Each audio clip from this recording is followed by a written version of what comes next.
မင်္ဂလာပါ MDH ကပါဒီပစ္စည်းလေးတွေကကျွန်တော်တို့လူကြိုက်များတဲ့နှစ်ဖာကလော်ဒန်လေးတွေပါအဲမှာကျွန်တော်တို့နားတန့်ရှင်းလုပ်ဖို့အတွက်ကိရိယာ6မျိုးပါပါတယ်အဲ့တော့ဒါလေးတွေအားလုံးကကျွန်တော်တို့ steel joke ကလေးတွေပါရောင်လေးကတော့4ရောင်ရှိမယ်ရွှေရောင်ရှိမယ် rose gold ရှိမယ်ကျွန်တော်တို့ဒီမွေရောင်လေးရှိမယ်အမဲရောင်လေးရှိမယ်เนาะအဲ့တော့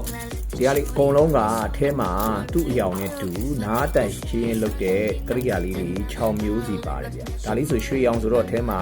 ရွှေရောင်ချောင်းလေးတွေကျွန်တော်တို့6မျိုးပါမယ် rose gold ဆိုရင်လည်းကျွန်တော်တို့ rose gold color လေးဖြစ်မယ်ကျွန်တော်တို့မွေရောင်လေးဆိုရင်မွေရောင် color လေးဖြစ်မယ်ရွှေရောင်ဆိုရင်ရွှေရောင်အမဲဆိုလည်းအမဲပေါ့နော်ဒါဆိုရင်ကျွန်တော်တို့ဘယ်နှမျိုးလဲဆိုရင်သူက6မျိုးပါ6မျိုးပါเนาะအဲ့တော့ဒီကောင်လေးက steel joke ကလေးဖြစ်တယ်အဲ့တော့ဒီ steel joke ကလေးတွေကသူ့ရဲ့အစစ်ကလေးတွေအတိုင်းတစ်စစ်ချင်းကြီးကျွန်တော်တို့ဖြုတ်လို့ရတယ်ရှင်းပေါ့နော်အဲ့တော့နောက်ဆုံးအစစ်ကလေးကိုဖြုတ်ပြီးတော့ကျွန်တော်တို့ဒီလိုဖုံးကလေးပြန်တက်လိုက်ရင်ကျွန်တော်တို့ကျုပ်အနေနဲ့လည်းသုံးလို့ရပါတယ်အဲ့တော့ကျွန်တော်တို့ဒီနှစ်ဖာကလော်ဒန်လေးဝယ်ရင်းနဲ့ကျွန်တော်တို့ကျုပ်ကလေးပါလက်ဆောင်ရတဲ့သဘောပေါ့နော်ကျုပ်ကကျွန်တော်တို့အသေးအနေနဲ့လည်းသုံးလို့ရတယ်ကျွန်တော်တို့ဒီမှာကျုပ်ကိုဘူးအရှည်အနေနဲ့လည်းပြောင်းပြီးသုံးတင်လည်းသုံးလို့ရပါတယ်အဲ့တော့ဒါလေးတွေအားလုံးကကျွန်တော်တို့ stainless steel နဲ့လုပ်ထားတဲ့ဟာလေးပါအဲ့တော့ရောင်အားဖြင့်တော့ကျွန်တော်တို့